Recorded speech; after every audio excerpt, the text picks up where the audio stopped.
বাংলাদেশ, ভারত, নেপাল ও ভুটানের আন্তর্জাতিক শিক্ষার্থীদের জন্য ভিসা যাচাই-বাছাই প্রক্রিয়া আরও কঠোর করেছে অস্ট্রেলিয়া। নথিপত্র সংক্রান্ত স্বচ্ছতার অবনতি সংক্রান্ত উদ্বেগের কারণ দেখিয়ে বৃহস্পতিবার ৮ জানুয়ারি দক্ষিণ এশিয়ার এই দেশগুলোকে সর্বোচ্চ ঝুঁকির তালিকায় অন্তর্ভুক্ত করেছে অস্ট্রেলিয়ার স্বরাষ্ট্র মন্ত্রণালয়।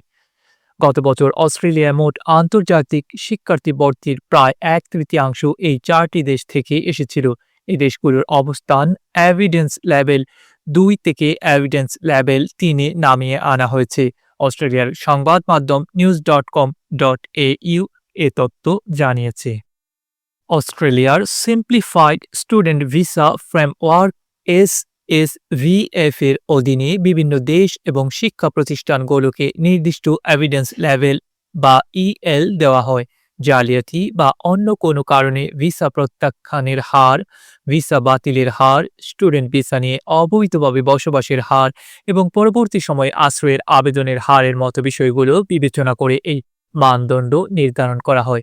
এভিডেন্স লেভেল ৩ রেটিংয়ের মানে হলো আবেদনকারী শিক্ষার্থী এবং সংশ্লিষ্ট শিক্ষা প্রতিষ্ঠানকে এখন থেকে আর্থিক সক্ষমতা এবং শিক্ষাগত যোগ্যতার প্রমাণ হিসেবে আরও বিস্তারিত নথিপত্র তথ্য উপস্থাপন করতে হবে। অস্ট্রেলিয়ার স্বরাষ্ট্র মন্ত্রণালয়ের একজন মুখপাত্র নিশ্চিত করেছেন ৮ জানুয়ারি দক্ষিণ এশিয়ার বেশ কয়েকটি দেশের এভিডেন্স লেভেল পরিবর্তন করা হয়েছে। তিনি বলেন, নথিপত্রের স্বচ্ছতা নিয়ে উদ্ভূত সমস্যাগুলো কার্যকরভাবে মোকাবেলা করতে এই পরিবর্তন সাহায্য করবে। পাশাপাশি অস্ট্রেলিয়ায় মানসম্মত শিক্ষা গ্রহণে আগ্রহী প্রকৃত শিক্ষার্থীদের সুবিধা প্রদান অব্যাহত থাকবে। স্বরাষ্ট্র মন্ত্রণালয়ের এই মুখপাত্র বলেন, অস্ট্রেলিয়া সরকার চায় সব শিক্ষার্থী যেন এদেশে অবস্থানের সময় একটি ইতিবাচক অভিজ্ঞতা এবং উচ্চমানের শিক্ষা লাভ করে। আন্তর্জাতিক শিক্ষার্থী এবং স্টুডেন্ট ভিসা প্রোগ্রামের সঠিক কাঠামো থাকা জরুরি, যাতে শিক্ষার্থীরা নিশ্চিত হতে পারে যে তারা সেরা শিক্ষার জন্য বিনিয়োগ করছে। গত মাসে আন্তর্জাতিক শিক্ষা বিষয়ক সহকারী মন্ত্রী জুলিয়ান হিল ভারত সফরকালে দেশটির স্বরাষ্ট্র কর্মকর্তাদের সঙ্গে বৈঠকের পর এই পরিবর্তন আনা হলো। ওয়াশিংটন ভিত্তিক প্রতিষ্ঠান ভিসা HQর ওয়েবসাইটে এই প্রতিবেদনে বলা হয়, নতুন পরিবর্তনের ফলে দক্ষিণ এশিয়ার এই ৪ দেশের আবেদনকারীদের এখন থেকে ভিসা চূড়ান্ত করার আগে উল্লেখযোগ্য পরিমাণে অতিরিক্ত নথিপত্র জমা দিতে হবে। এর মধ্যে রয়েছে অন্তত ৩ মাসের ব্যাংক স্টেটমেন্ট, তহবিলের উৎসের বিস্তারিত প্রমাণ এবং সত্যায়িত শিক্ষাগত যোগ্যতার সনদ।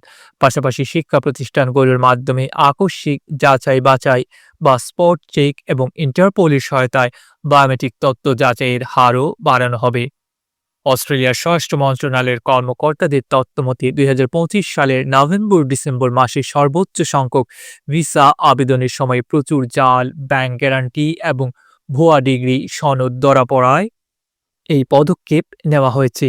জানা গেছে, ভারতে পুলিশের এক অভিযানে ১,২০০টি জাল স্নাতক সনদ জব্দের ঘটনাটি এই সিদ্ধান্ত নেওয়ার ক্ষেত্রে বড় ভূমিকা রেখেছে।